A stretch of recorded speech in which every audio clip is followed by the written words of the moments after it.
ইসলাম ধর্মের বিশ্বাস অনুযায়ী ইয়াজুজ মাজুজ কোরআনে বর্ণিত এমন একটি বর্বর জাতির নাম যাদের আবির্ভাব ঘটবে কেয়ামতের আগে। কেয়ামতের যে কয়টি বড় আলামত রয়েছে তার মধ্যে অন্যতম ইয়াজুজ মাজুজের আগমন।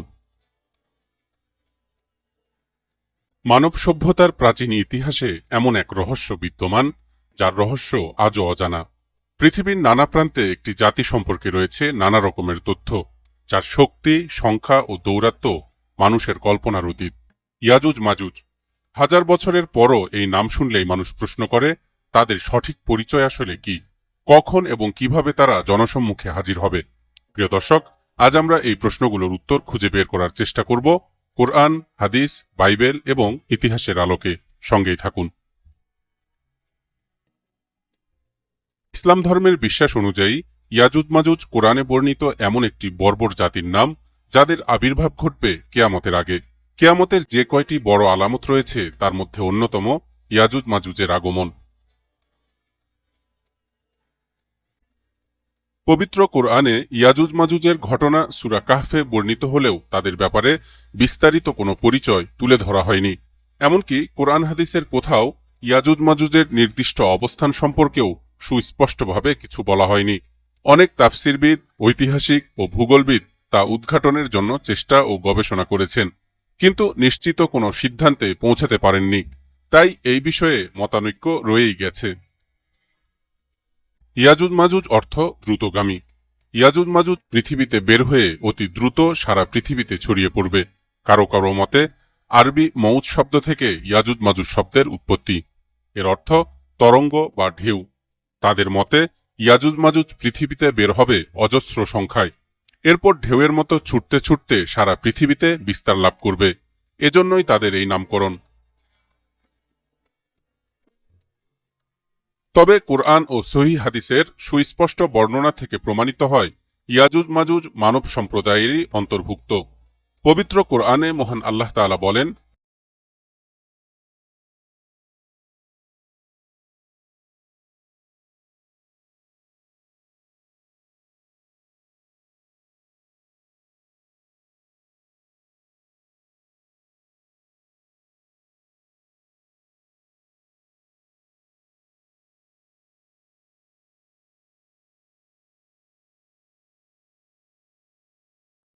আর নূহ আমাকে ডেকেছিল, আর কি চমৎকারভাবে আমি তার ডাকে সাড়া দিয়েছিলাম।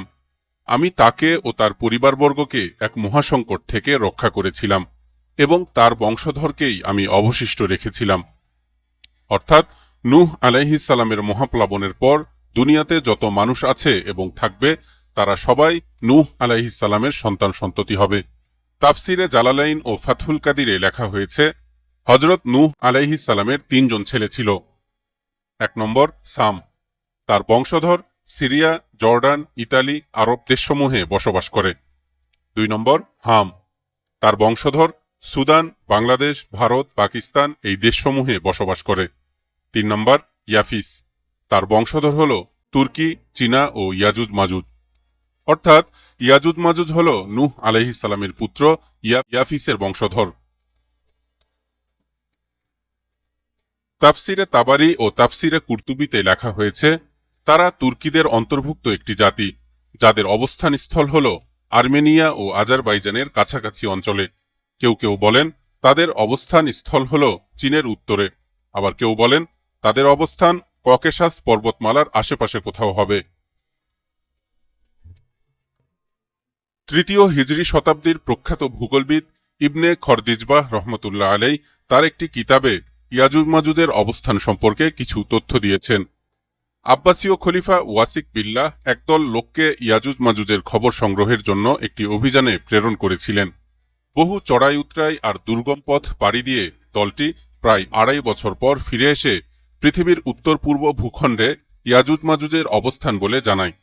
ইবনে কাসির রহমতুল্লাহ আলাই সহ অনেক ইতিহাসবিদই এই তথ্যটি ইবনে খরদিজবাহ সূত্রে বর্ণনা করেছেন।